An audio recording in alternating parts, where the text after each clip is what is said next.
যেমনটা অ্যানাউন্স করছিলাম যে 8:30টায় আমরা ট্রান্সলেশনের ক্লাস নিব। গতকালকে একটা ক্লাস নিয়েছিলাম, এগুলা ফ্রি ক্লাস নিচ্ছি। সো আমরা আজকের ক্লাসটা গতকালকে নিয়েছিলাম আমরা হচ্ছে এনভায়রনমেন্ট রিলেটেড একটা আর্টিকেল ছিল ছোট। আজকের আর্টিকেলটা হচ্ছে কৃষি সংক্রান্ত আর্টিকেল। সো এই বাক্যগুলো আমরা ইংলিশে ট্রান্সলেট করার চেষ্টা করব। আমি আবারও বলি, ন্যাচারালি ইংলিশ শেখার নিয়ম হচ্ছে ইংলিশ টু ইংলিশ, কিন্তু আমরা যেহেতু native language Bangla, most of the cases থিঙ্কিংটা বাংলায় চলে আসে, and that is why we don't get find actual word when we are going to speaking we are going to speak before audience, okay, or we are going to write something in our exam. So এক্সামে লিখতে বা বলতে গেলে আমরা normally তো বাংলায় thinking করে ফেলি, সো ইংলিশ ওয়ার্ডগুলো খুঁজে পাই না, সেই জন্য ট্রান্সলেশনগুলো ইফেক্টিভ হবে। সো যারা আইএলস দিবেন, নতুন ইংলিশ শিখতেছেন, আর এমনিতেই ব্যাংক বিসিএসে তো ট্রান্সলেশন এমনিতেই থাকে, বিসিএসে 50 মার্ক থাকে ট্রান্সলেশন। সো আমরা ক্লাসটা করবো, let's get started. I want to request all of you, যদি এই প্ল্যাটফর্ম ভালো লাগে বন্ধুদের সাথে শেয়ার করবেন। এই ভিডিওটা যারা এখন দেখতেছেন এই মুহূর্তে, তারা একটু ভিডিওটা শেয়ার করে দেবেন নিজেদের টাইম লাইনে কিংবা পরিচিত গ্রুপগুলোকে, এবং পরিচিত বন্ধুদের মেনশন করেন। হিংসা করে লাভ নাই, বন্ধুদের একসাথে নিয়ে পড়াশোনা করেন, দেখবেন যে ভালো কিছু করবেন। আপনার বন্ধু যদি তেমন কিছু না করতে পারে আর আপনি যদি অনেক দূর চলে যান, তাহলে এটা একটা প্রবলেম আছে, আপনি হেল্প পাবেন কম, ঠিক আছে? ইভেন আপনার পড়ার ক্ষেত্রে অনেক বাধা তৈরি হইতে পারে। সো আমরা সবাই একটু শেয়ার দিব, ক্লাসটা শুরু করব। এখানে যে আর্টিকেলটা আছে, এই সেম আর্টিকেলটাই আমি এখানে সেন্টেন্স টু সেন্টেন্স ভাগ করে লিখছি, এবং সবগুলো সেন্টেন্স বা যতটুকু সম্ভব আমাদের সময়ের মধ্যে আমরা কভার করার চেষ্টা করব। একটু আমাকে কমেন্টে জানান আমাকে ঠিকঠাক শুনতে পাচ্ছেন কি না। ওয়ালাইকুম আসসালাম, আসসালামু আলাইকুম। যারা দেখতেছেন তারা আমাকে শুনতে পাচ্ছেন কি না, please let me know. If you can hear me, I want to start the class as early as possible. Okay, একটু শেয়ার দিয়ে দেন প্রোফাইলে, আমরা ক্লাসটা শুরু করতেছি। আচ্ছা, গত 8 বছর ধরে পড়াই, স্টুডেন্ট লাইফ থেকে স্টুডেন্টদের পড়াই ইংলিশটা। সো সেই অভিজ্ঞতা দিয়ে আপনাদের ক্লাসগুলো নেই, এবং আমি দেখলাম যে আপনারা বেশ পছন্দ করছেন আমার ক্লাসগুলো। তো চলেন আমরা শুরু করি। বাংলাদেশের অর্থনীতিতে কৃষির ভূমিকা অত্যন্ত গুরুত্বপূর্ণ। দেশের প্রায় 70% প্রত্যক্ষ বা পরোক্ষভাবে কৃষির উপর নির্ভরশীল। ধান, গম, পাট, সবজি ও ফলমূল উৎপাদনে আমাদের দেশ উল্লেখযোগ্য সাফল্য অর্জন করেছে। তবে জলবায়ু পরিবর্তন, বন্যা, খরা ও আধুনিক যন্ত্রপাতির অভাব কৃষিতে চ্যালেঞ্জ তৈরি করছে। কৃষকরা যদি প্রশিক্ষণ, ঋণ ও বাজার সুবিধা পান, তবে উৎপাদন আরও বাড়ানো সম্ভব। টেকসই কৃষি পদ্ধতি গ্রহণ ও প্রযুক্তি ব্যবহারই ভবিষ্যৎ কৃষিকে নিরাপদ করতে পারে। কৃষি খাতের উন্নয়নে সরকারের পাশাপাশি বেসরকারি খাতেরও সক্রিয় ভূমিকা প্রয়োজন। তো আমরা যখন কোনো ট্রান্সলেশন করি বা আমরা যখন বাংলায় থিঙ্কিং করি, সেক্ষেত্রে এটাকে যদি ইংলিশে বলতে যাই, আমাদের ওই বাংলা ওয়ার্ডগুলোর ইংলিশ জানা লাগে, নাম্বার ওয়ান। শুধু ওয়ার্ড জানলে তো হয় না, এখানে সিচুয়েশন বেজ অনেক চেঞ্জেস আছে। যেমন ধরুন আমি বললাম আমি সেখানে যাব, এই কথাটা হয় একভাবে, আমি সেখানে যাই এটা হয় আরেকভাবে, আমি সেখানে গিয়েছিলাম এটা হয় আরেকভাবে। আমার সেখানে যাওয়ার কথা, আমি সেখানে যেতে পারবো, আমার সেখানে যাওয়া উচিত ছিল, এগুলো এক একটা এক এক ধাঁচে হয়। ওই জিনিসটা, ওই এক্সপ্রেশনটা ধরতে পারতে হবে। ওকে, তাহলে চলো আমরা ক্লাসটা শুরু করি। ওকে, সাউন্ড অনেক কম আসতেছে। Clear sir, clear. অনেক চেঞ্জেস আছে, যেমন ধরুন আমি বললাম। আচ্ছা, সাউন্ড নিয়ে আমরা আজকের ক্লাসে তো হচ্ছে না, অন্য একটা ক্লাসে কাজ করব সাউন্ড। তারপর আমি যতটুকু সম্ভব লাউডলি কথা বলার চেষ্টা করি। ওকে, দেখি, চলেন। তাহলে বাংলাদেশের অর্থনীতিতে কৃষির ভূমিকা অত্যন্ত গুরুত্বপূর্ণ। তাহলে এই বাক্যটা, এটা কম্পারেটিভলি ইজি একটা সেন্টেন্স, সেটা করতে আমাদের খুব বেশি সমস্যা হওয়ার কথা না। তাহলে একটু দেখেন, আমরা বাংলাদেশের অর্থনীতিতে কৃষির ভূমিকা, ভূমিকা ইংলিশ হচ্ছে রোল, ROLE রোল। অনেকে ভুল করে আরেকটা রোল আছে, RULE রোল। এই রোল মানে হচ্ছে শাসন করা বা শাসন, অথবা রুলস অ্যান্ড রেগুলেশন বলি না আমরা, নিয়ম কানুন, নিয়ম কানুন, এটা হচ্ছে এটা। কিন্তু আমরা যখন ভূমিকা বলবো, এটা হচ্ছে আপনার রোল। ওকে, অত্যন্ত গুরুত্বপূর্ণ। গুরুত্বপূর্ণ ইংলিশ অনেক কিছুই বলতে পারি আমরা চাইলে, নর্মালি যেটা বলি সেটা হচ্ছে ইম্পর্টেন্ট। হ্যাঁ, ইম্পর্টেন্ট। তাছাড়া আমরা বলতে পারি we can also say significant, significant. তাছাড়া বলতে পারি ধরেন ক্রুশাল, ক্রুশাল, এরকম অনেক কিছুই বলা যায়। কৃষির ভূমিকা অত্যন্ত গুরুত্বপূর্ণ। তাহলে কি গুরুত্বপূর্ণ? কৃষির ভূমিকা। তাহলে কৃষির ভূমিকা হচ্ছে সাবজেক্ট। যে আমি যদি বলি ফর এক্সাম্পল, এই বইটি অনেক গুরুত্বপূর্ণ, এই বইটি অনেক গুরুত্বপূর্ণ। আমি আসলে নর্মাল আরেকটা বাক্য দিয়ে আপনাদের এই বাক্যটা বোঝানোর চেষ্টা করতেছি যে আসলে ভার্বগুলো আমরা কি হইতে পারে, ভার্ব কি দিতে পারি, সাবজেক্ট কি হইতে পারে, এরকম। তো দেখেন তো, এই বইটি অনেক গুরুত্বপূর্ণ, এটার সাথে একটু মিলাই আমরা, কৃষির ভূমিকা অত্যন্ত গুরুত্বপূর্ণ। তাহলে কৃষির ভূমিকাটা আমরা নিতে পারি এই বইটিতে, আর অত্যন্ত গুরুত্বপূর্ণ এটাতে আমরা বলতে পারি অনেক গুরুত্বপূর্ণ, তাই না? দ্যাট মিন্স এইটা আমাদের সাবজেক্ট। তাহলে দিস বুক, হ্যাঁ, এখন আমি যদি কোনো কিছু গুরুত্বপূর্ণ বলি, আমরা বলি এটা গুরুত্বপূর্ণ, ইট ইজ ইম্পর্ট্যান্ট, অথবা দিস ইজ ইম্পর্ট্যান্ট, এভাবে বলি না? তাহলে this book is very important, very important বা ভেরি সিগনিফিক্যান্ট, অথবা ভেরি ক্রুশাল, ক্রুশাল, এরকম করি। তো সেম গোস টু আমাদের এখানেও করতে হবে। তাহলে দেখেন যে কৃষির ভূমিকা, তাহলে role of agriculture, the role of agriculture,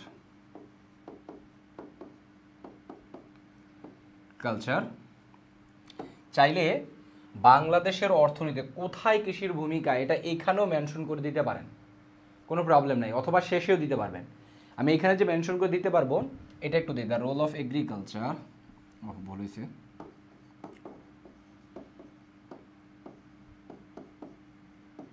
culture is, the role of agriculture is আমরা যেটা বলছিলাম বাংলাদেশের অর্থনীতিতে, তাহলে in the economy of Bangladesh, অথবা ইন বাংলাদেশের ইকোনমি, এটা গতকালকে ট্রান্সলেশন ক্লাসে এই জিনিসটা ব্যাখ্যা করছে যে in the economy of Bangladesh আর বাংলাদেশের ইকোনমি আমরা কোন ক্ষেত্রে বলি। এই যে অর্থনীতিতে বাংলাদেশের শব্দটা কিন্তু বাংলাদেশ, তাহলে এখানে একটা র আছে, এটার জন্য মানে একটা এর আছে, এর র না, অফ ব্যবহার করি অথবা অ্যাপোস্ট্রফি এস ব্যবহার করি আমরা, ঠিক আছে? অ্যাপোস্ট্রফি এস আবার সব ক্ষেত্রে ব্যবহার হয় না, যেই শব্দের শেষে অটোমেটিক্যালি আগে থেকে অ্যাস থাকে সেগুলোর ক্ষেত্রে অ্যাপোস্ট্রফির পরে অ্যাস ব্যবহার করা লাগে না। যেমন টিচারদের ঘর, তখন আমরা বলি ধরেন টিচারদের, এটার ইংলিশ কি? টিচার্স, তাহলে তাদের ঘর, টিচারদের, এই যে দের বললাম, এটার যে একটা এর আছে এটার জন্য আমরা ব্যবহার করব শুধু অ্যাপোস্ট্রফি। কারণ কি? টিচার্স শব্দের শেষে আগে থেকে এস আছে, তো আমি টিচার্স অ্যাপোস্ট্রফি আবার এস এটা করব না। তাহলে টিচার্স রুম বলি আমরা। আপনারা দেখবেন আপনাদের ভার্সিটি, স্কুল, কলেজের ওয়াশরুম কিংবা টিচারদের রুমের সামনে এভাবে লেখা থাকে। যদি এটা একজন টিচারের রুম হইতো সেক্ষেত্রে অ্যাপোস্ট্রফি হইতো, যেমন টিচার্স রুম, এই টিচার অ্যাপোস্ট্রফি এস তারপরে হচ্ছে room, teachers room. Okay, so এই হচ্ছে ব্যাপার। তাহলে আমরা এর the role of agriculture in বাংলাদেশের ইকোনমি লিখব। কেন? কারণ একবার দ্য রোল অফ এগ্রিকালচার লিখছি, আবার in the economy of Bangladesh, তাহলে the role of agriculture, the economy of Bangladesh একই রকম কথা হয়, দেখতে ভাল লাগে না। তো এই জন্য এই জায়গায় কিন্তু বুদ্ধির খেলা, কার ট্রান্সলেশনটা কত বেটার হইতেছে বা কে কত বেটার হইতে রাইটিংটা লিখতে পারতেছে, এখানে ডিসিশন মেকিংগুলো হয়, এখানে নাম্বারটা ভালো পাওয়া যায়, এখানে আইএলটিএস স্পিকিংয়ে আপনি বেশি ভালো করবেন, এখানে অন্যজনের থেকে আপনার লেখাটা স্মার্টেস্ট হবে, এগুলো বুঝতে হবে। The role of agriculture in the বাংলাদেশের ইকোনমি, এটা শেষেও লেখা যায়, আমি বলে দিব কিভাবে লিখবেন। বাংলাদেশের ইকোনমি, ইকোনমি ইজ কি অত্যন্ত গুরুত্বপূর্ণ, ইজ ভেরি মাচ বলতে পারেন, অথবা ইজ ভেরি ক্রুশাল, শুধু ক্রুশাল বলতে পারেন, ক্রুশাল বলতে পারেন। ওকে, এখন এটাকে তাহলে আমি এই অংশটা শেষে লিখবো কিভাবে? জাস্ট এই অংশটুকু শেষে বসাই দিবেন। কিভাবে? The role of agriculture is very crucial, কোথায় কোথায় ক্রুশাল? এটা ইন বাংলাদেশের ইকোনমি, ইন বাংলাদেশের ইকোনমি, অথবা in the economy of Bangladesh, এটাও বলতে পারেন। এখন প্রশ্ন হচ্ছে এখানে ইন ব্যবহার করলাম কেন? অর্থনীতিতে বলছে, এটা একটা ক্ষেত্র, কোন ক্ষেত্র, ক্ষেত্র, এরিয়া, জায়গা এগুলা বুঝাইতে আমরা ইন ব্যবহার করি। ইন প্রেপোজিশনটা সময় এবং জায়গা, সময় এবং স্থান এটাতে আমরা বেশি ব্যবহার করি। ওকে, তো তাহলে এটা একটা ক্ষেত্র, কোন ক্ষেত্রে, বাংলাদেশের অর্থনীতির ক্ষেত্রে বা বাংলাদেশের অর্থনীতিতে, এই জন্য আমরা ইন ব্যবহার করছি। তাহলে ইন বাংলাদেশের ইকোনমি, বাংলাদেশের অর্থনীতি। অনেকে ভুল করে ইকোনমিক লিখে ফেলতে পারেন। ইকোনমিক মানে অর্থনৈতিক, ইকোনমিক এটা মানে হচ্ছে অর্থনৈতিক, এটা অর্থনীতি না, অর্থনৈতিক। আমরা বলি যে আমার অর্থনৈতিক পরিস্থিতি অথবা দেশের অর্থনৈতিক পরিস্থিতি, তাহলে ইকোনমিক সিচুয়েশান। অনেকে আবার ভুল করে এটাকে ইকোনমিক্যাল সিচুয়েশান বলে ফেলে। ওই যে পলিটিক্যাল সিচুয়েশান, হ্যাঁ, সোশ্যাল সিচুয়েশান, এই সোশ্যাল পলিটিক্যাল সেটার সাথে মিল করে ভুল করে ইকোনমিক্যাল লিখে ফেলে। ইকোনমিক্যাল মানে হচ্ছে মিতব্যয়ী, কৃপণ, অল্প খরচ করা, এমন সিচুয়েশানকে বলা হয় ইকোনমিক্যাল। ইকোনমিক্যাল, সো ইকোনমিক্যাল আর ইকোনমিক দুইটার সাথে মিল নাই। অর্থনৈতিক পরিস্থিতি এটা ইকোনমিক্যাল সিচুয়েশান না, এটা কি হবে? Economic situation. সেভাবে ব্যাপারগুলো মাথায় রাখতে হবে। তাহলে এই বাক্যটাকে আমরা এইভাবে করতে পারি, ঠিক আছে? এবার আসেন তারপরের বাক্যটায়, আপনারা একটু আমাকে সাহায্য করবেন। হ্যাঁ, আচ্ছা, দেশের প্রায় 70% মানুষ প্রত্যক্ষ বা পরোক্ষভাবে কৃষির উপর নির্ভরশীল। আমরা চাইলে এই বাক্যটাকেই আরেকটা আলাদা বাক্য না বানিয়ে ওইটার সাথে আমরা করে ফেলতে পারবো, অ্যালাইন করে ফেলতে পারবো। কিভাবে? জাস্ট এখানে ফুল স্টপ ব্যবহার না করে, বাংলাদেশের ইকোনমির জায়গায় ফুল স্টপ না, কমা ব্যবহার করে উইথ, অর্থাৎ এই যে নির্ভর করে গুরুত্বপূর্ণ অর্থনীতিটা, কৃষির ভূমিকা, বাংলাদেশের অর্থনীতিতে কৃষির ভূমিকা অত্যন্ত গুরুত্বপূর্ণ, এই কথাটা বলার পরে এটার সাথে আর কি আছে? 70% লোক প্রত্যক্ষ বড় বাংলাদেশের সাথে বাংলাদেশের কৃষিতে নির্ভর করে। তাহলে উইথ অ্যারাউন্ড 70% পিপল, এটা এইভাবে করে আমরা বলতে পারি। আমরা আজকের ক্লাসে অত অ্যাডভান্স লেভেলে যাব না, অ্যাডভান্স লেভেলে না, যে এটাই অ্যাডভান্স এক ধরনের, কিন্তু আর অন্য অ্যাডভান্স আছে, এটা আলাদা বাক্যতে আমরা করি। হ্যাঁ, আচ্ছা, এখানে একটা জিনিস ধরে, এই যে প্রায় কথাটা আছে, প্রায়ের অনেকগুলো ইংলিশ আমরা ব্যবহার করতে পারি। মোস্ট ফ্রিকুয়েন্টলি যেটা ব্যবহার করা হয় সেটা হচ্ছে অ্যারাউন্ড, অথবা আমরা ব্যবহার করি অ্যাবাউট, আমরা ব্যবহার করি একটা অ্যাডভান্স শব্দ, সেটা হচ্ছে অ্যাপ্রক্সিমেটলি, ওকে? অথবা আমরা we can also use nearly, অথবা আমরা ব্যবহার করতে পারি ক্লোজ টু, এরকম, মানে প্রায় বোঝাইতে। আমরা এখানে অ্যারাউন্ড ব্যবহার করি। তো দেশের প্রায় এত শতাংশ মানুষ প্রত্যক্ষ পরোক্ষ কৃষির উপর নির্ভরশীল, মানে ডিপেন্ড করে তারা। তাহলে এটা আমরা বলতে পারি ডিপেন্ড অন, অথবা আরও সুন্দর শব্দ আছে, আমরা যদি একটু অ্যাডভান্স করতে চাই তাহলে আমরা বলতে পারবো রিলাই অন, অথবা আরেকটা শব্দ আছে সেটা হচ্ছে হিঞ্জ অন, ওকে? তাহলে দেশের প্রায় 70% মানুষ প্রত্যক্ষ কৃষির উপর নির্ভরশীল। তাহলে around 70% people of the country, এভাবে করে বলবো, around 70% people of the country, দেশের এত পার্সেন্ট লোক, কান্ট্রি কি হবে? ডিপেন্ডস অন, এটা ডিপেন্ডস অন হবে। 70% লেখা থাকলেও এর কিন্তু কতজন মানুষ সেটা বলে না, একটা পার্সেন্টেজ বলতে, এটা একটা ফ্র্যাকশন। হ্যাঁ, ফ্র্যাকশনের ক্ষেত্রে আমরা করি। তাহলে এটা ডিপেন্ড অন না বলে আমরা আরেকটু সুন্দর করে বলতে পারি রিলাইস অন, নির্ভরশীল বা নির্ভর করে, রিলাইস অন,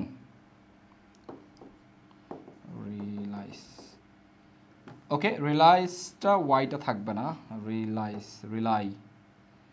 রিলাইস অন, ঠিক আছে। কৃষির উপর নির্ভর করে, কৃষির উপর, রিলাইস অন এগ্রিকালচার, হ্যাঁ, কৃষির উপর নির্ভরশীল, তাহলে রিলাইস অন এগ্রিকালচার, অথবা আমরা বলতে পারি ফার্মিং, এরকমও বলতে পারি, এগ্রিকালচার, প্রত্যক্ষ বা পরোক্ষভাবে। তাহলে আমরা এটা ইদার অর দিয়েও করতে পারি, হয় প্রত্যক্ষভাবে না হয় পরোক্ষভাবে। তাহলে রিলাইস অন এগ্রিকালচার, ইদার, এই যে রিলাই অন, ডিপেন্ড অন ব্যবহার করলাম, এগুলাকে অ্যাপ্রোপ্রিয়েট প্রিপোজিশন বলা হয়। এটা যা আছে তাই বসবে, অ্যাপ্রোপ্রিয়েট প্রিপোজিশন বলা হয়, ওকে? এগ্রিকালচার ইদার ডিরেক্টলি, এটা ইদার ডিরেক্ট বলা যাবে না, ডিরেক্টলি বলতে হবে। এটার কারণটা কি? কারণ এই শব্দটা মূলত রিলাইকে মডিফাই করতেছে। কাকে মডিফাই করতেছে? রিলাইকে। কিভাবে বুঝলাম? এই যে নির্ভরশীল, কিভাবে নির্ভরশীল? ডিরেক্টলি। কিভাবে নির্ভরশীল? ইনডিরেক্টলি। তো এটা ইদার ডিরেক্ট অর ইনডিরেক্ট এটা বলা যাবে না, ঠিক আছে? তাহলে ইদার ডিরেক্টলি অর ইনডিরেক্টলি। আমরা মুখস্থ করি গ্রামারের মধ্যে যে আপনার ভার্বকে কে মডিফাই করে? অ্যাডভার্ব মডিফাই করে। অ্যাডভার্ব অনেককেই মডিফাই করে, অ্যাডজেক্টিভকে মডিফাই করে, এরকম করে আমরা বলি, ঠিক আছে? Either direct or indirect, indirect. Okay, so আমরা এই বাক্যটাকে এভাবে করতে পারি।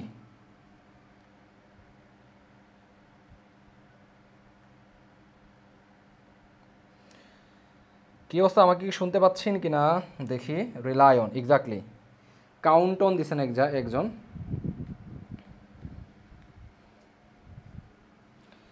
ক্লাস বুঝতেছেন কিনা বলেন, ক্লাস বুঝতেছেন কিনা?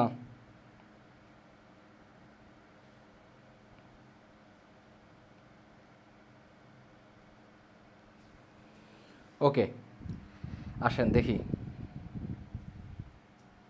Very significant, appealing. আচ্ছা, এবার আসেন তারপরের বাক্যে কি আছে। ধান, গম, পাট, সবজি, ফলমূল উৎপাদনে আচ্ছা আমাদের দেশ উল্লেখযোগ্য সাফল্য অর্জন করেছে। উল্লেখযোগ্যর ক্ষেত্রে সুন্দর একটা আমি আর করতে পারি, রিমার্কেবল। এই শব্দটা আমরা অনেক বেশি ব্যবহার করি। রিমার্কেবল, উল্লেখযোগ্য। অর্জন করেছে, গিয়েছে, খেয়েছে, ধরেছে, মেরেছে, এই ধরনের কথা আমরা কিভাবে করি? আমরা করি হচ্ছে হ্যাজ অথবা হ্যাভ, তারপরে অর্জন করা ইংলিশ কি? অ্যাচিভ। তাহলে অ্যাচিভের 3 নম্বর ফর্ম, অর্থাৎ আমরা যেটা মুখস্থ করি perfect tense, present perfect tense. গিয়েছে, আমি এই কাজটা করেছি, I have done this job, I have done this, সে সেখানে গিয়েছে, he has got there, he has gone there. তাহলে এই হ্যাভ এস দেয়া করি। তাহলে অর্জন করা ইংলিশ হচ্ছে অ্যাচিভ, যেহেতু করেছে বলছে তাহলে হ্যাজ অ্যাচিভ অথবা হ্যাভ অ্যাচিভ, যে কোনো একটা কিছু হইতে পারে। তবে এটা ডিপেন্ড করবে সাবজেক্ট কি, কে অর্জন করছে বলেন তো? এই অর্জন করছে হচ্ছে আমাদের দেশ, তাহলে আওয়ার কান্ট্রি, আওয়ার কান্ট্রি। তাহলে আওয়ার কান্ট্রির সাথে হবে হ্যাজ। সে কি করছে? অ্যাচিভড করছে, হ্যাজ, ACHIEVED, হ্যাজ অ্যাচিভড। ওকে, ধান, গম, পাট, সবজি ও ফলমূল উৎপাদনে আমাদের দেশ উল্লেখযোগ্য সাফল্য অর্জন করেছে। এখন আসেন, ধান মানে তো আমরা জানি কি? রাইস। এবার আপনাদের পালা, গম মানে কি সেটা বলেন দেখি, কতজন পারেন? গম মানে কি? এই গম আবার চিটাঙ্গে ভাষায় গম মানে ভালো থাকা এরকম না কিন্তু। Approximately 70% people. হ্যাঁ, নাইস।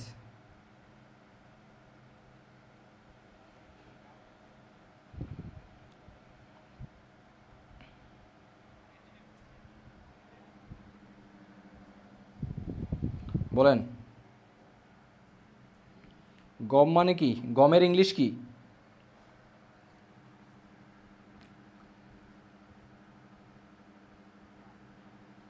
Wait, exactly. সেরা স্যারের সেরা ক্লাস। ওকে, তাহলে গম মানে হচ্ছে ওয়েট, WEAT, ওয়েট। পাট মানে আমরা জানি জুট, আমরা জুট মিল শুনে অভ্যস্ত। সবজি ভেজিটেবল, ভেজিটেবল, ভেজিটেবল। ওকে, ফলমূল মানে ফ্রুটস, মূলের জন্য আলাদা করে কিছুই লাগবে না, ফলমূল মানে অনেক ফল বুঝাইতে ব্যবহার করতেছে, ফ্রুটস। উৎপাদনে, তাহলে কোন ক্ষেত্রে সাফল্য অর্জন করছে এটা বলতেছে। তাহলে ক্ষেত্র বোঝাইতে কোন প্রিপোজিশনটা আমরা ব্যবহার করি বলেন? ইন, তাই না? ইন। এখন উৎপাদন করা মানে প্রডিউস। এখন ইনের পরে তো আর প্রডিউস হবে না। কেন হবে না? কারণ প্রিপোজিশনের পরে কখনোই আমরা ভার্বটা সরাসরি ব্যবহার করি না, এটা ভার্বের সাথে আইএনজি করতে হয়। তাহলে শব্দটা হবে ইন প্রডিউসিং। কোন ক্ষেত্রে? প্রডিউস করার ক্ষেত্রে, ইন প্রডিউসিং। ওকে, প্রডিউস করার ক্ষেত্রে উৎপাদনে সাফল্য অর্জন করেছে। তাহলে এটা কি আমরা পারবো না? আসেন, তাহলে আমাদের দেশ উল্লেখযোগ্য সাফল্য অর্জন করেছে, এটা হচ্ছে মূল বাক্য। বাকিটা এক্সটেনশন, কোন ক্ষেত্রে সাফল্য অর্জন করছে। তাহলে আওয়ার কান্ট্রি হ্যাজ অ্যাচিভড, কি অ্যাচিভ করছে? রিমার্কেবল সাকসেস, হ্যাজ অ্যাচিভড, অর্জন করা ইংলিশ কিন্তু আরও আছে, অ্যাকুয়ার করা, ACQUIRE, অ্যাকুয়ার করা। আওয়ার কান্ট্রি হ্যাজ অ্যাচিভড, কি করছে, রিমার্কেবল। আপনি চাইলে উল্লেখযোগ্য ইংলিশ সিগনিফিক্যান্ট বলতে পারেন, সিগনিফিক্যান্ট সাকসেস, সাবস্টেনশাল সাকসেসও বলতে পারি আমরা। সাবস্টেনশাল মানেও উল্লেখযোগ্য, বিশাল, অনেক এরকম, হ্যাঁ, অথবা নোটেবলও বলা যায়, সমস্যা নাই।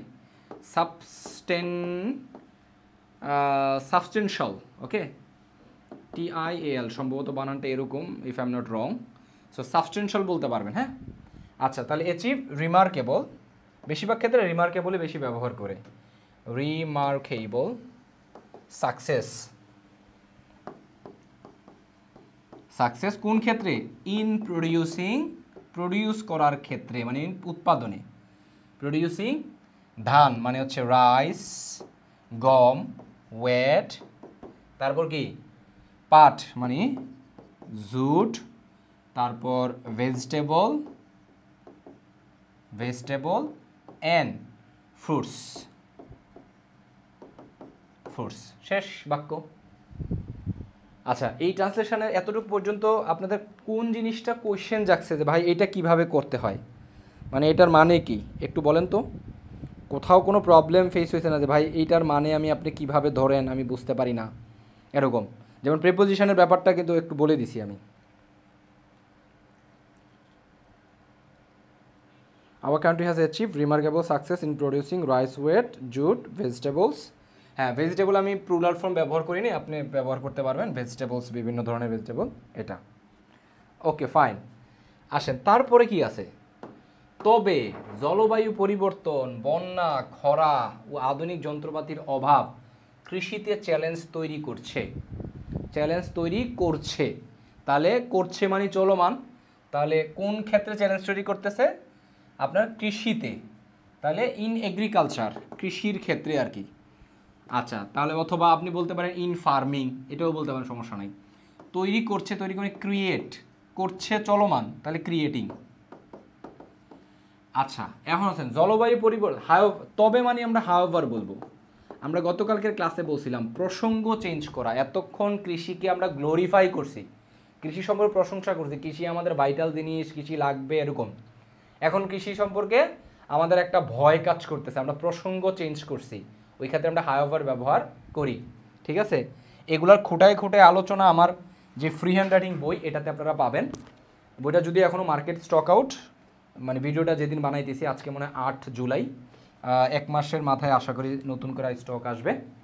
তাছাড়া আমার free hand writing course most important, batch 9-এ ভর্তি চলতেছে, এইটা করলে আপনার ইংলিশের আইডিয়াটা চেঞ্জ হয়ে যাবে। আপনারা তো আমার ফ্রি ক্লাসগুলো করতেছেন, দেখেন বুঝেন যে আইডিয়া আসলে চেঞ্জ হবে কিনা। আচ্ছা আসেন, তাহলে হাওয়েভার জলবায়ু পরিবর্তন একেবারেই সহজ, ক্লাইমেট চেঞ্জ। আপনারা আমাকে যেটা বলতে হবে সেটা হচ্ছে খরা, খরার ইংলিশ কি সেটা একটু বলেন। আপনার ক্লাস নেওয়া ধরনটা চমৎকার, প্রিপোজিশনে বেশি সমস্যা হয়, হ্যাঁ সমস্যা নাই। হ্যাঁ, ইন জেন্ডার ইউজ করা যাবে, কিন্তু প্রডিউস নর্মালি ব্যবহার করে আর কি। এসি শেষ হোক আবার ভর্তি হব ভাইয়া, ওকে ফাইন। আচ্ছা, একটু বলেন খরার ইংলিশ কি, কেউ একজন বলেন। গতকালকের ক্লাসে আমরা পড়াইছিলাম, গতকালকের একই টাইমে আমরা ক্লাস নিয়েছিলাম, কি হইতে পারে? Try to answer as early as possible, as fast as possible, যত দ্রুত সম্ভব আনসার করার চেষ্টা করেন, okay? As it is a live class so we won't take enough time, okay nice. অনেকে আনসার করছেন ড্রট, ড্রট মানে হচ্ছে খরা, DROGOUGST, ড্রট। তাহলে আধুনিক যন্ত্রপাতি, তাহলে মডার্ন মেশিনারিজ বলতে পারি, মডার্ন মেশিনস বলতে পারি, ঠিক আছে এরকম। অথবা ইকুইপমেন্ট বলতে পারি, মডার্ন ইকুইপমেন্ট, ইকুইপমেন্ট মানে যন্ত্রপাতি, মেশিনস বলতে পারি, মেশিনারিজ বলতে পারি এরকম। অভাব, অভাব মানে হচ্ছে আমরা লেক ব্যবহার করি, অর্থাৎ লেক অফ, কিসের অভাব? যন্ত্রপাতির, এই যে র আছে এই অফটাই হচ্ছে লেক অফ, এই অফটাই এই রয়ের কাজটা করবে, লেক অফ মডার্ন মেশিনারিজ অথবা modern equipment, modern equipment, modern equipment, okay তাহলে কি তৈরি করতেছে? কৃষিতে চ্যালেঞ্জ তৈরি করতেছে। হ্যাঁ, আচ্ছা, তাহলে এখন আসি আমরা, কতগুলা জিনিস কৃষিতে কি করতেছে, আমাদের একটা চ্যালেঞ্জ তৈরি করতেছে। এখন আমাকে এই জায়গায় বলেন, আমরা কোন অংশটাকে সাবজেক্ট বলবো? আপনার কৃষিতে চ্যালেঞ্জ নাকি এই পুরোটা? আমি আপনাদের নাম্বারিং দিয়ে দিই, তাহলে আপনারা বলবেন। কৃষিতে চ্যালেঞ্জ এটা কি সাবজেক্ট? এটা হচ্ছে 2 নাম্বার। নাকি জলবায়ু পরিবর্তন, বন্যা, খরা, আধুনিক যন্ত্রপাতির অভাব, সবগুলাই সাবজেক্ট? এটা হচ্ছে ধরলাম আমি 1 নাম্বার, পুরাটা 1 নাম্বার। নাকি এগুলার কোনো একটা, এগুলার কোনো একটা যদি সাবজেক্ট হয় তাহলে সেটা 3 নাম্বার। এটা কেন বললাম? অপশনে আনসার করবেন যে কোনটা আপনার কাছে সাবজেক্ট মনে হইতেছে। মানে স্টার্ট করবো বাক্যটা কাকে দিয়ে? হাউভার তো থাকবেই। বাক্য হাউভার দিয়ে যখন স্টার্ট করব তখন একটা কমা ব্যবহার করতে হবে, কারণ নর্মালি সাবজেক্ট দিয়ে বাক্য শুরু হয়, এর বাইরে যখন এক্সট্রা ওয়ার্ড আসবে তখন সেগুলোর পরে কমা দিতে হয়। এক্সেপশন আছে, যেমন আমরা কনজাংশন আকারে দল দু ব্যবহার করি, আমরা ওয়েন, উইচ, হোয়াট এগুলা ব্যবহার করি, এগুলো এক্সেপশন। ওকে, আচ্ছা, সবগুলা স্যার, সবগুলা সাবজেক্ট, ফাইন, 1 নাম্বার। ওকে, হ্যাঁ, বাকিরা দ্রুত দ্রুত ক্লাসে পার্টিসিপেট করেন, এগুলো live class, so you have to participate, otherwise there is no option. Participate করতে হবে, ভুল হোক, পার্টিসিপেশনে ভুল হলে সমস্যা নাই। আচ্ছা, ফাইন। ওকে, তাহলে সবাই বলতেছে 1 নাম্বার মানে পুরোটা। তাহলে পুরোটার ক্ষেত্রে কি কি আছে? Climate change, climate change number 1। তারপরে আছে হচ্ছে আপনার বন্যা মানে ফ্লাড, আমরা চাইলে ফ্লাডসও বলতে পারি প্লুরাল ফর্মে। আমরা আমাদের আছে তারপর drought, DROUGST, drought. And modern equipment না lack of modern equipment? Lack of modern, and lack of modern equipment. Okay, এবার আমরা যেহেতু তৈরি করছে, এটা এই ধরনের কথা দুইভাবেই লেখে। একটা হচ্ছে প্রেজেন্ট ইনডিফিনিট টেন্সে নরমালি লেখে, তৈরি করে আসলে এই জিনিসটাই সাধারণত তৈরি করে না। এই বন্যা, খরা, জলবায়ু পরিবর্তন, এটাতে চলমান দেয়া লাগবে, যে রাইট নাও করতেছে, একটু পরে শেষ হয়ে যাবে, ব্যাপারটা এমন না। এটা নর্মালি এরকমই করে। কৃষিতে চ্যালেঞ্জ কি কি? এগুলো হচ্ছে চ্যালেঞ্জ। তো আমরা এটা নর্মালি প্রেজেন্ট ইনডিফিনিট টেন্সে করতে পারবো, তাহলে আমরা এটাকে ক্রিয়েট বলতে পারি, অথবা চ্যালেঞ্জকে আমরা পোজ ভার্ব দিয়ে করতে পারি। চ্যালেঞ্জ, তারপর থ্রেট, এগুলাকে যখন আমরা মেনশন করতে চাই থ্রেট, তখন পোজ। যেমন আমরা যদি বলি এটা হুমকি সৃষ্টি করছে, তাহলে ইট ইজ পোজিং থ্রেটস, অথবা ইট পোজেস থ্রেট, এটা হুমকি তৈরি করে মানব জাতির জন্য। পোজ থ্রেট, পোজ চ্যালেঞ্জ, এই পোজ শব্দটা বড় বড় ভালো ভালো পত্রিকায় প্রচুর পরিমাণে ব্যবহার হয়। ক্রিয়েট একটা নর্মাল শব্দ, যখন থ্রেট, চ্যালেঞ্জ এগুলোর ক্ষেত্রে আসবে ডেঞ্জার, এই শব্দগুলো উল্লেখ করতে চাই, তখন আমাদের ভার্ব আকারে পোজ শব্দটা আমরা নিয়ে আসলে আমাদের রাইটিংটা আরও বেশি স্ট্যান্ডার্ড হয়ে যাবে। তো তাহলে আমরা উই ক্যান ইউজ পোজ। কি পোজ করে? আপনি ইকুইপমেন্ট পোজ চ্যালেঞ্জেস অথবা চ্যালেঞ্জ কোন ক্ষেত্রে? আপনার ইন ফার্মিং অথবা ইন এগ্রিকালচার। ওকে, তাহলে however climate change, flood, drought and lack of modern equipment pose challenge in agriculture. Okay, এগ্রিকালচারে চ্যালেঞ্জ তৈরি করতেছে। হ্যাজ ক্রিয়েটেড না, এটা অলরেডি করে ফেলছে, ব্যাপারটা এমন না। হ্যাজ ক্রিয়েটেড মানে সৃষ্টি করেছে, এটা সৃষ্টি করছে। চাইলে চলমান দিতে পারি, যে আর পোজিং চ্যালেঞ্জেস, কিন্তু আমি বলছি যে এই যে জলবায়ু পরিবর্তন, খরা, এগুলো নর্মালি সবসময়ই আমাদেরকে থ্রেট দেয় বা চ্যালেঞ্জ তৈরি করে, এই জন্য এটা নর্মাল প্রেজেন্ট ইনডিফিনিট টেন্সে আমরা লিখছি। ঠিক আছে, তার 2 নাম্বারটাকে সাবজেক্ট হিসেবে নেওয়া যাবে না। 2 নাম্বারটা কোনোভাবেই নেওয়া যাবে না। এটা তো কৃষি চ্যালেঞ্জ তৈরি করতেছে না, কৃষিতে চ্যালেঞ্জ তৈরি করতেছে। ঠিক আছে, পোজ লিখলে আইএনজি দিতে হবে না। যদি আপনি কন্টিনিউয়াসলি লেখেন তাহলে তো আইএনজি দিবেন। আর পোজিং, আমি তো কন্টিনিউয়াসলি করি না এই ব্যাপারটা, ওই যে বললাম প্রেজেন্টে করছি, বুঝছেন, প্রেজেন্টে করছি। আচ্ছা,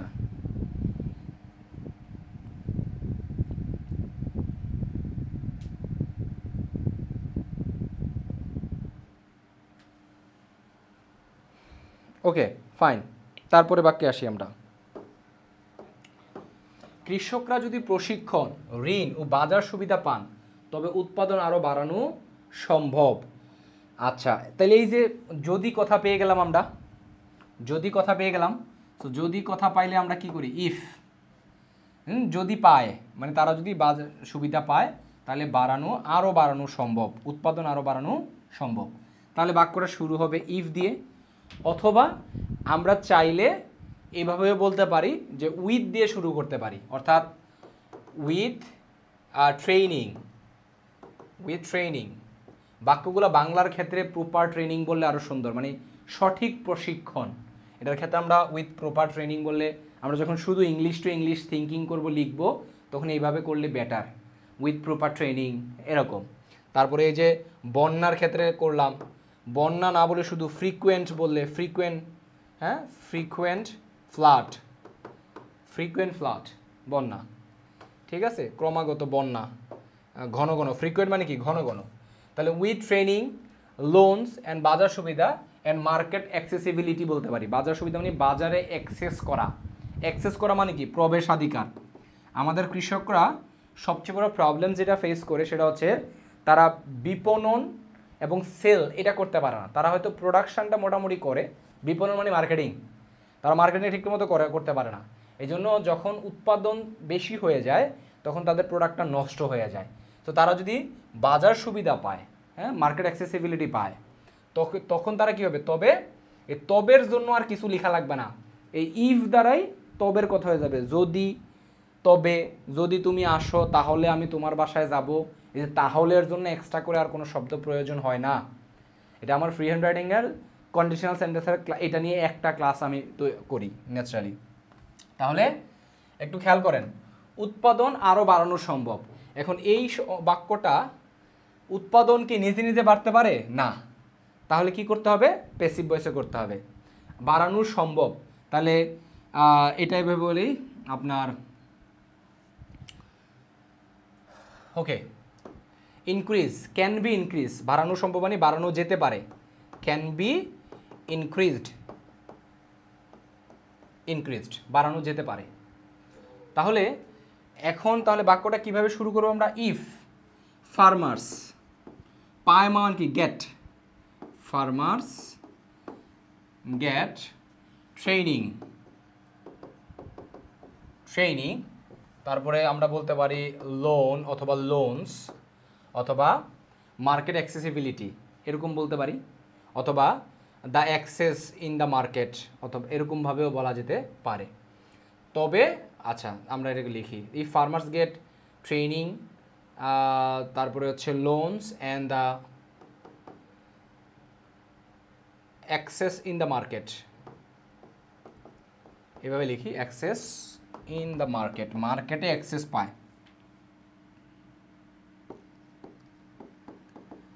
market production, production can B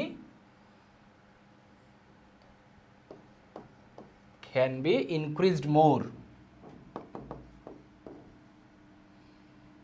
increased more, আরও বাড়ানো যেতে পারে প্রোডাকশনটা।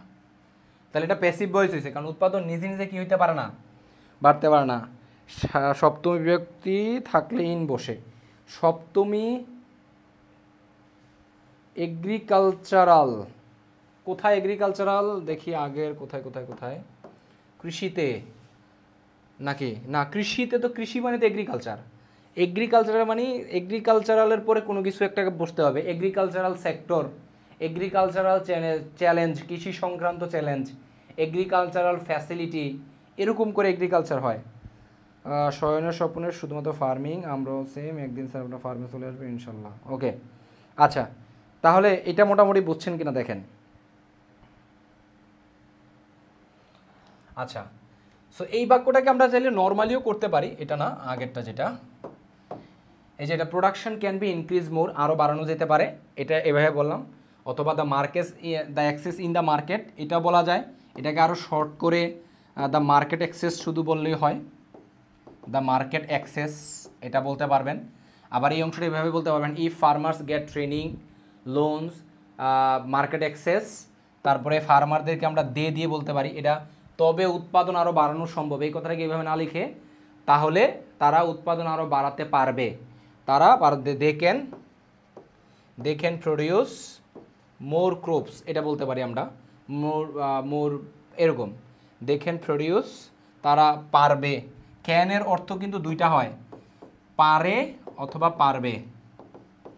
আমি পারি আই ক্যান, আমি পারবো I can, same. It will depend on context, context কোন দিকে যাচ্ছে সেটার উপর নির্ভর করে এটার মিনিংটা সেট হবে। দে ক্যান প্রডিউস, তারা পারবে মোর crops, produce more crops, crop মানে হচ্ছে ফসল, ক্রপস এভাবেও বলা যায় নর্মালি, মানে অ্যাকুরেটলি এইভাবেই দিতে হবে, ব্যাপারটা কিন্তু এমন না, ঠিক আছে। সো এই হচ্ছে ব্যাপার। দেখি কারা কারা যুক্ত আছেন। হ্যাঁ, আপনারা একটু শেয়ার করে দেন লাইভটাকে, একটু নিজেদের প্রোফাইল বা বন্ধুদের সাথে শেয়ার করেন, কয়েকজন বন্ধুকে মেনশন দেন। ক্লাস কষ্ট করে করাইতেছি, একটু আপনারাও পরিশ্রম করেন, ঠিক আছে, আপনারা একটু পরিশ্রম করেন না।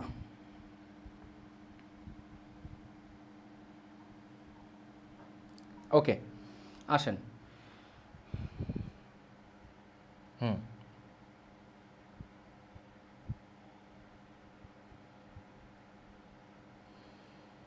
স্যার গেটের পর ভার্বের 3 হয় না স্যার? না না না, এটা সবসময় গেটের পর ভার্বের 3 এরকম না, ডিপেন্ড করে। যেমন আমি বলি যে লেটস গেট স্টার্টেড, চলো শুরু করি, যদি এটা ভার্ভ থাকে তাইলে না ভার্বের 3 নাম্বার ফর্ম হবে। ট্রেনিং তো ভার্ভ না, এটা তো অবজেক্ট, এগুলো অবজেক্ট, ঠিক আছে, সরি অবজেক্ট ও দিয়া অবজেক্ট হবে, বুঝছেন। আচ্ছা এখানে একটু আরেকটা দেখেন, এই যে আমরা বললাম যে এই ফার্মার্স গেট ট্রেনিং, আমার বারবার এনাফ শব্দটা চলে আসতেছে বা প্রপার আসতেছে, এটা দিলে আরও সুন্দর হয়, এনাফ অথবা proper training loans and the market access, অথবা the access in the market, দুইভাবে বলতে পারো, সমস্যা নাই। Production can be increase more, এভাবে না দিয়ে, মোর কথা না দিয়ে আমরা বলতে পারবো ক্যান সিগনিফিকেন্টলি, মানে ব্যাপকভাবে, বেশি, significantly B increase, can significantly B increase. গতকালকের ক্লাসে আমি বলছিলাম এই এলওয়াই যুক্ত অ্যাডভার্বগুলো আসলে মেইনলি আমরা কোথায় বসাই, বলছিলাম না? অবশ্যই বলছিলাম, ঠিক আছে ভাই। Interesting class, thank you so much. কয়েকজন বন্ধুরে মেনশন দেন, তাহলে আমার কাছে ইন্টারেস্টিং লাগবে। হ্যাঁ বন্ধুদের মেনশন দেন অথবা শেয়ার দেন, তাইলে আমার কাছে ইন্টারেস্টিং লাগবে। ওকে, আচ্ছা আসেন, টেকসই কৃষি পদ্ধতি গ্রহণ করার ক্ষেত্রে আমরা যখন কৃষির কোনো কিছু গ্রহণ করি, আমরা অ্যাডপ্ট শব্দটা অনেক বেশি ব্যবহার করি। কোনো একটা নতুন পদ্ধতি, নতুন টেকনোলজি, এগুলো যখন গ্রহণ করা হয় সেটাকে অ্যাডপ্ট বলা হয়। এটা বিশেষ করে আমরা ওই যে যাদের বাচ্চা নাই, তারা বাচ্চা অ্যাডপশন করে, ওই অ্যাডপশনই এটা। অ্যাডপশন মানে আবার অভিযোজন ক্ষমতা, না সরি অভিযোজন এটা না, আমি বলি এরকম অ্যাডপ্ট রিলেটেড 3টা ওয়ার্ড আছে, একটা হচ্ছে অ্যাডপ্ট, আরেকটা হচ্ছে অ্যাডেপ্ট, আরেকটা হচ্ছে অ্যাডাপ্ট। এই অ্যাডপ্ট মানে গ্রহণ করা, এই অ্যাডেপ্ট মানে হচ্ছে দক্ষ, আর এটা মানে হচ্ছে মানাই নেওয়া, খাপ খাওয়ায় নেওয়া, যেটার একটা ইংলিশ আমরা বলতে পারি কোপ আপ উইথ, মূলত কোপ আপ শব্দটা, আর কোন পরিস্থিতির সাথে মানাবেন সেটা মেনশন করার জন্য উইথ ব্যবহার করি। তাহলে অ্যাডাপ্ট মানে হচ্ছে মানিয়ে নেওয়া, আমরা বলি একটু অ্যাডাপ্ট করে নে ভাই, বলতেছে আরে ভাই এই বাংলাদেশে এসে, ধরুন বিদেশিরা বাংলাদেশে আসলো, বললো যে এখানে তো I can adapt here properly, ধরুন বললো আমি এখানে ঠিকভাবে অ্যাডাপ্ট করতে পারতেছি না, মানে মানায় নিতে পারতেছি না। আমরা যখন অভিযোজন ক্ষমতা বলি, এটাকে বলি অ্যাডাপ্টেশন পাওয়ার। অ্যাডাপ্ট, এই অ্যাডাপ্টটা এ দিয়ে যেটা হয়, এটা ও দিয়ে, অ্যাডাপ্টেশন পাওয়ার, অভিযোজন ক্ষমতা, যেটা আমরা প্রাণী, জলবায়ু এইসবের ক্ষেত্রে বেশি ব্যবহার করি, ঠিক আছে। তাহলে গ্রহণ মানে অ্যাডপ্ট। তো এখানে তো আপনার কৃষিকে নিরাপদ করতে পারে, তাহলে এই গ্রহণটা এখানে কিন্তু নাউন, তাহলে অ্যাডাপ্ট হবে না, এটা হবে অ্যাডাপ্টিং, ব্যবহার, ইউজিং প্রযুক্তি ব্যবহার, ভবিষ্যৎ কৃষিকে নিরাপদ করতে পারে, মানে আগামীর যে কৃষি, ফিউচার এগ্রিকালচারকে নিরাপদ করতে পারে। তাহলে টেকসই মানে কি বলতে পারি আমরা, সাস্টেনেবল এগ্রিকালচার মেথড, পদ্ধতি মানে মেথড, সিস্টেম বলতে পারি আমরা। তাহলে অ্যাডপ্টিং সাস্টেইনেবল, টেকসই মানে কি সাস্টেইনেবল আমি ওই আচ্ছা এখানে এগুলো মোছাই ফেলি। হ্যাঁ, অ্যাডপ্টিং সাস্টেনেবল এগ্রিকালচার মেথড। হ্যাঁ, এগ্রিকালচারাল মেথড বলতে পারবেন, এগ্রিকালচার মেথডও বলতে পারবেন। এগ্রিকালচারাল মেথড কৃষি সংক্রান্ত পদ্ধতি হয়ে যায় অর্থটা, কৃষি পদ্ধতি মানে এগ্রিকালচার মেথড। তাহলে আমরা বলবো এগ্রিকালচার মেথড অ্যান্ড মেথড লিখি আগে, অথবা সিস্টেম লিখতে পারবেন। মেথড অ্যান্ড কি প্রযুক্তির ব্যবহার, অ্যান্ড ইউজিং টেকনোলজি। ভার্ভ কিন্তু সাবজেক্ট আকারে বসতে পারে, এই যে অ্যাডপ্টিং এবং ইউজিং এই দুইটা সাবজেক্ট আকারে বসছে। ইউজিং টেকনোলজি ভবিষ্যৎ কৃষিকে নিরাপদ করতে পারে। ক্যান সিকিউর, নিরাপদ করা মানে কি, এই ক্যান সিকিউর মানে নিরাপদ করা। হ্যাঁ, can secure our future agriculture বলতে পারি। আমাদের শব্দটা এখানে নাই, আমরা আমাদের শব্দটা ব্যবহার করলে আরও একটু সুন্দর হয়। আওয়ার ফিউচার এগ্রিকালচার, অথবা চাইলে ফিউচার ফার্মিংও বলতে পারবো, এগ্রিকালচার। তাহলে ব্যাপারগুলো কি কঠিন না, জাস্ট একটু টেকনিক্যালি ভাবতে হবে। এই যে গ্রহণ করার ক্ষেত্রে অনেকে এখানে টেক দিয়ে ফেলতে পারেন, ঠিক। আবার মনে করতে পারবে ভাই গ্রহণ এটা কি ভার্ব আকারে করবো, বা এখানে আসলে ভার্বটা কি, এটা তো নিরাপদ করা কোনো কিছু, তাহলে সিকিউর করা। হ্যাঁ, সিকিউর করা, এটা চাইলে আপনি মেক সিকিউরডও বলতে পারবেন। ক্যান মেক সিকিউরড, তখন ইডি দেওয়া লাগবে, সিকিউরড, এরকমভাবেও করা যেতে পারে, সমস্যা নাই।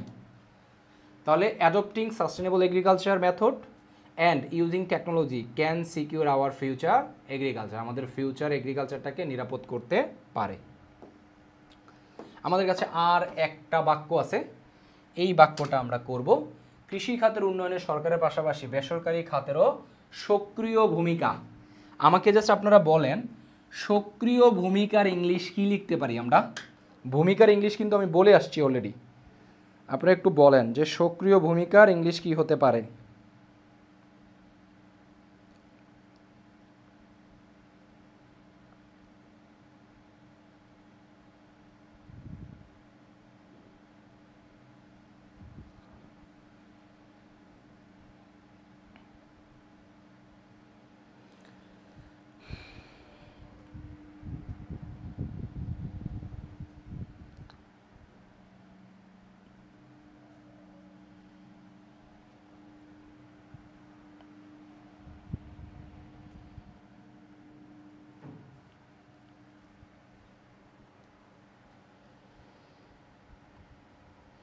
লিখেন, সবাই লিখেন।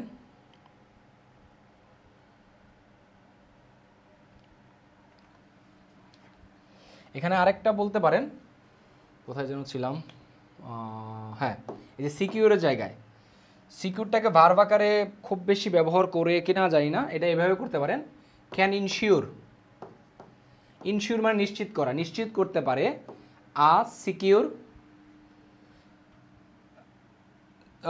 সিকিউরড ফিউচার ফর এগ্রিকালচার, এরকম ইনশিওর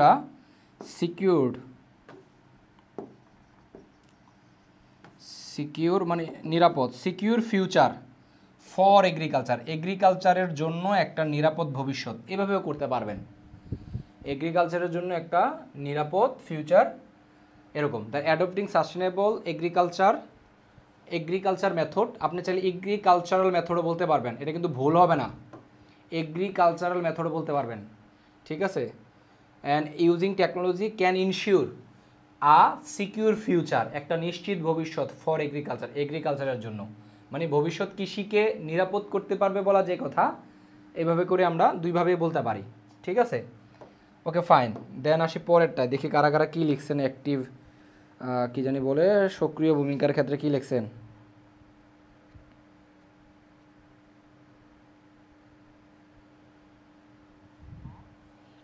ইফেক্টিভ না, অ্যাক্টিভ। আর রোল বানান একজন আবার ভুল করছে, ক্লাসের শুরুতে ছিলেন না, ভূমিকা হচ্ছে এই রোল, আর এই রোলের পার্থক্য তো প্রথমেই ক্লাসে বলছি। ক্লাসটা আবার দেখেন। উন্নয়নের সরকারের পাশাপাশি বেসরকারি খাতেরও সক্রিয় ভূমিকা প্রয়োজন। তাহলে আমরা মানে দুইটারই সক্রিয় ভূমিকা লাগবে। তাহলে বোথ গভর্নমেন্ট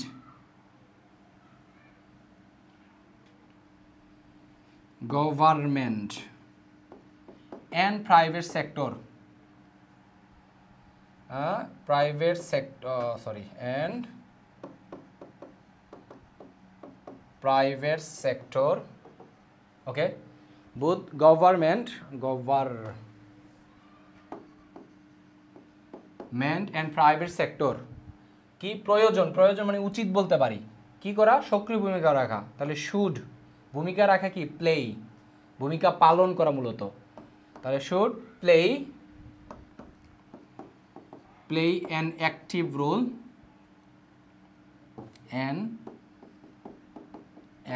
রোল কোন খাতে, কৃষি খাতের উন্নয়নে।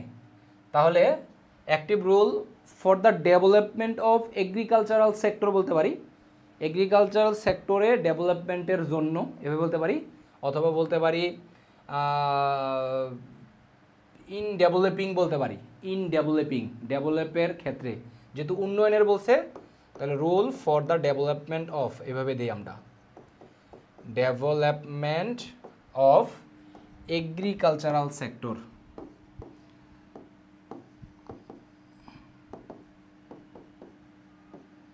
Cultural sector, okay. তাহলে কৃষিখাতে উন্নয়নে, তাহলে মানে উন্নয়নের জন্য বলতে পারি আমরা। তাহলে ফর দা, এটাকে এইভাবে না বলে টু ডেভেলপ বলতে পারি। Can play, should play an active role to develop, বার ব্যবহার করতে পারি এখানে, to develop develop agricultural sector. To develop of দিবেন না, তখন কি বলবেন, both government and private sector should play an active role to develop agricultural sector, অথবা to develop our agricultural sector. এইভাবে আমরা এগুলা করতে পারি। ভাইয়া অ্যাক্টিভ পার্টিসিপেশন, অংশগ্রহণ, হ্যাঁ অ্যাক্টিভ পার্টিসিপেশন দিতে পারবেন, অবশ্যই পারবেন। অ্যাক্টিভ পার্টিসিপেশনও ভালো term, you can use this, okay. So এই হচ্ছে আজকের ক্লাস, এগুলোই ছিল। আপনারা একটু ফ্রেন্ডদেরকে এই জয়েন ইংলিশ সম্পর্কে জানাবেন। বর্তমানে আমার যে কোর্সে 17 তারিখ জুলাইয়ের ভর্তি হয়ে চলতেছে ফ্রি হ্যান্ড রাইটিং ব্যাচ 9, যেটা আমার মোস্ট পপুলার ব্যাচ। এটা লাইভ ব্যাচ, 36টা ক্লাস।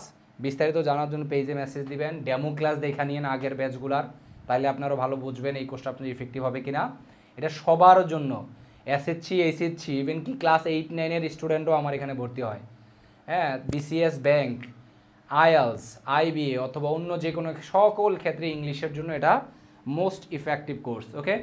তাছাড়া দুইটা জিনিস আর সার্ভিস আমার এখানে পাবেন, এটা হচ্ছে কম্বো প্যাকেজ, 3টা কোর্স মিলিয়ে একটা combo package. Vocabulary course, translation course যেটা এখন করাইলাম, আর হচ্ছে আপনার নিউজ পেপার থেকে বেসিক ইংলিশ, নিউজ পেপার রিডিংয়ের মাধ্যমে এখানে গ্রামারের খুঁটিনাটি বিষয়গুলো ধরাই দেওয়া। এই 3টা কোর্স মিলে, এই 3টা কোর্সই রেকর্ডেড কোর্স, 3টা কোর্স মিলে কোর্স ফি হয় 1050 টাকা, কিন্তু আমরা এটাকে ডিসকাউন্ট একেবারে 50% ডিসকাউন্ট দিয়ে 3টা কোর্সে পাবেন 525 টাকা, যেটা মাত্র 100টারও বেশি ক্লাস এই জায়গায় আছে। এটা একটা। আর একটা সার্ভিস আছে, হচ্ছে ফ্রি হ্যান্ড রাইটিং বইটা মাসখানেকের মধ্যে আবার নতুন স্টক আসবে। এই হচ্ছে আমার ফ্রি হ্যান্ড রাইটিং বই, okay. So that's for today, thank you so much. এই প্ল্যাটফর্মের সাথে যুক্ত থাকেন, বন্ধুর সাথে শেয়ার করেন। I hope you will be able to develop your English and I will be able to help you in this sector, okay? এই সেক্টরে আমি আপনাকে হেল্প করতে পারবো। That's all for today. Thank you so much for being with me.